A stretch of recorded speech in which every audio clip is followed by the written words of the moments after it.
ये कहानी डाकू फूलन देवी की नहीं है, पर रियल जिंदगी में वो फूलन देवी से ज्यादा खूंखार रही। ये उस लेडी डाकू की कहानी है जिसकी हनक में फूलन देवी की परछाई तो है, पर गुस्से में वो फूलन से कहीं आगे रही। बेशक फूलन देवी ने 22 लोगों को एक साथ लाइन में खड़ा कर गोली मार दी थी, तो इस लेडी डाकू ने 15 लोगों को एक साथ गोली मारी थी। किसी से बदला लेने के लिए ये दुश्मन की आंखें निकाल देती थी तो किसी को जिंदा ही जला देती थी। जिस डकैत के गैंग में इसका रुतबा था, उसने एक बार बहस करते हुए उस लेडी डाकू को मां की गाली दे दी। फिर क्या हुआ, उस लेडी डॉन ने तुरंत कहा कि अभी तुम्हें गोली से उड़ा दूंगी। फिर डाकुओं का सरदार कहता है, मैंने तुझे जमीन से आसमां पर पहुंचाया हो, मत भूल अपनी औकात। तब वो लेडी डकैत कहती है कि तुम्हारी औकात है कि अब मुझे आसमान से नीचे ला सको। आज क्राइम की कहानी में उस डाकू कुसुमा नाइन की कहानी, जो अब जेल में रहते हुए पुजारिन बन गई। कुसुमा नाइन ने ये नाम कभी ज्यादा चर्चा में नहीं रहा, लेकिन इसकी हनक और खौफ से आज भी लोग डरते हैं। कुसुमा का जन्म साल 1964 में उत्तर प्रदेश के जलौन जिले के टिकरी गांव में हुआ था। इस गांव के प्रधान के घर कुसुमा पैदा हुई। परिवार में कोई आर्थिक तंगी नहीं थी, परिवार का कोई दबाव भी नहीं था, बल्कि इकलौती बेटी थी, इसीलिए लाड प्यार ज्यादा भी था।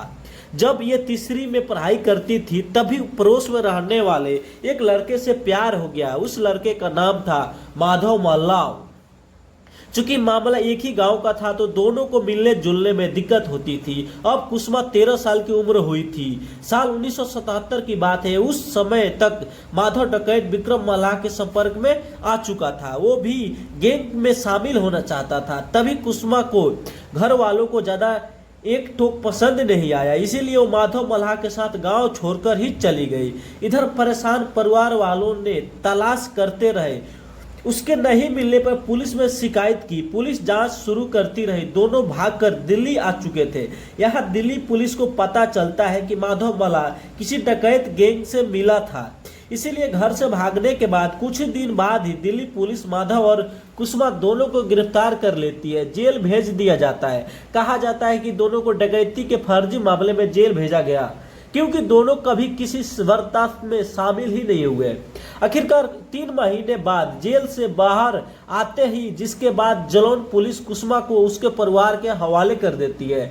जेल में छूटकर कुसुमा अपने पिता के पास आ जाती है। बेटी भले घर लौट आई, पर इसकी चर्चा गांव के बाहर तक फैल गई। पिता नाराज रहने लगे। पहले सोचते थे कि बेटी को काफी पढ़ा लिखा कर आगे बढ़ाएंगे, पर अब सोच बदली। सोचा बेटी के हाथ जल्दी पीला करा दूं। फिर तैयारी में जुट भी गए।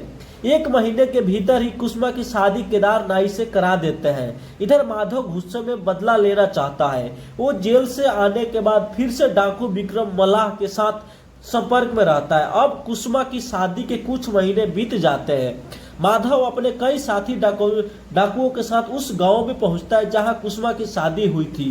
अब आंखों के सामने कुसुमा और पति केदार, कंधे पर बंदूक, आंखों में गुस्सा। इधर आंखों से गुस्सा और उधर कंधे से बंदूक, दोनों को ही माधव नीचे उतारता है। अब सामने सिर्फ कुसुमा का पति केदार ही था और बंदूक का मुंह उसके सीने पर। इसे देख को अब कांपने लगा था। और माधव कुसुमा को अपने साथ लेकर बिहार में लौट आता।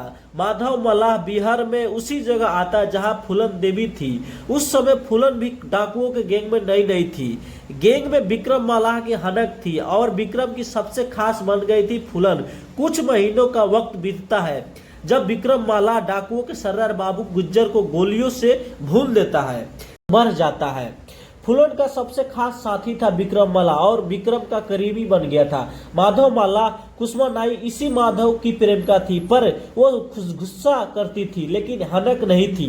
अब डकैतों के गैंग में कुसुम को फूलन ने ही जिम्मेदारी सौंपी। काम था घरेलू जैसे गैंग के लिए खाने पीने का इंतजाम करना, खाना बनाना, काम सही नहीं होने पर फुटकार लगाना। कुसुमा ही दूर से पानी भरकर भी लाती थी। फूलन कई बार कुसुमा पर झल्ला भी जाती थी। इस बारे में कुसुमा अपने प्रेमी पति मान चुकी थी। माधव से शिकायत करती, लेकिन माधव की इतनी हिम्मत नहीं थी कि फूलन के खिलाफ कुछ बोल दे। ये देखकर कुसुमा नाराज होती, पर कुछ कर भी नहीं पाती। कहते हैं कि फूलन और विक्रम मल्लाह का सबसे बड़ा दुश्मन था डाकू लाला राम के रास्ते से ही हटाने के लिए 20 से कन्या जैसी साजिश रची गई। मसलन साजिश ये थी कि कुसुमा को डाकू लाला राम के गैंग में भेजा गया ताकि वो उसके ऊपर प्यार के जाल में फंसाकर लाला राम को मार डाले। अब ये साजिश फूलन ने विक्रम को बताया और विक्रम मल्लाह ने तुरंत कुसुमा को समझाकर काम को अंजाम देने के लिए भेज दिया। अब यही से कुसुमा की जिंदगी में नया मोड़ आया। उसके दिल में जो गुस्से की आग थी उसे परवाने पर चढ़ने का मौका था, लिहाजा कुसुमा दुश्मन डाकू लाला के पास गई तो थी उसे प्यार के जाल में फंसाकर मारने, लेकिन वहां जाकर उसने कुछ और ही कर डाला। अब कुछ दिनों तक लाला राम के साथ रहने के बाद फूलन से बदला लेने के लिए सब कुछ उगल देती है। लाला राम को साजिश बताकर विक्रम मल्लाह को ही मारने की साजिश रच डालती है।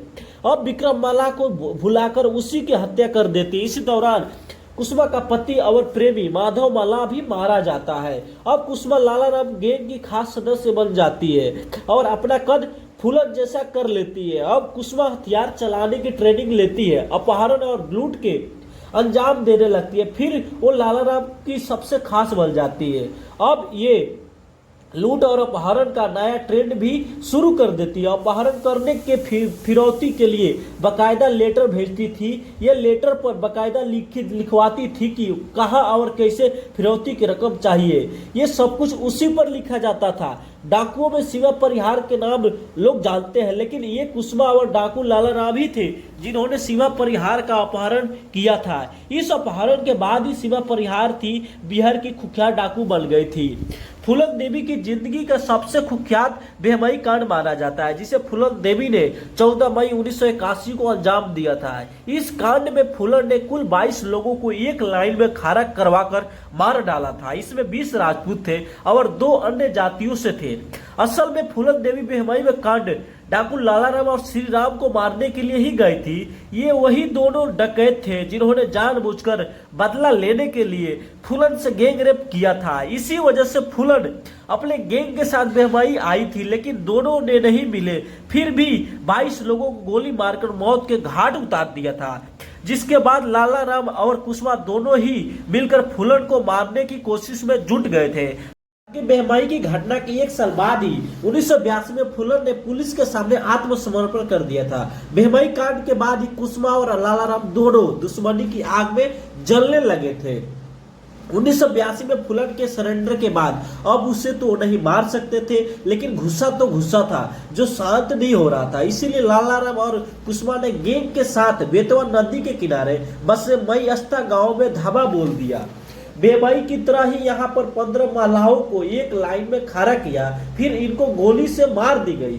लेकिन फिर भी गुस्सा कम नहीं हुआ तो इनके घरों में आग लगा दी गई। इधर आग की ज्वाला धड़कने लगी तो उधर लाला राम और कुसुमा की गुस्से की आग धीरे धीरे शांत होने लगी। अब लाला राम से कहीं ज्यादा खौफ कुसुमा को चलने लगा था। किसी का अपहरण हो और कुसुमा का नाम जुड़ जाए तो अच्छे खासे लोग भी तुरंत पैसे निकाल देते थे। अब कुसुमा नाई का परचम लहराने लगा था। उन्हीं दिनों लाला राम से किसी बात को लेकर कुसुमा की बहस हो गई। बातों ही बातों में लाला राम ने कुसुमा को गाली दे दी। ये गाली माँ की थी। अब कुसुमा भड़क गई। कुसुमा सब कुछ सुन सकती थी, लेकिन अपनी माँ के खिलाफ एक शब्द भी नहीं। पर फिर क्या हुआ था, उसने तुरंत लाला राम को ही ललकार दिया था कि कह दिया कि इसी समय तुम्हें गोली से उड़ा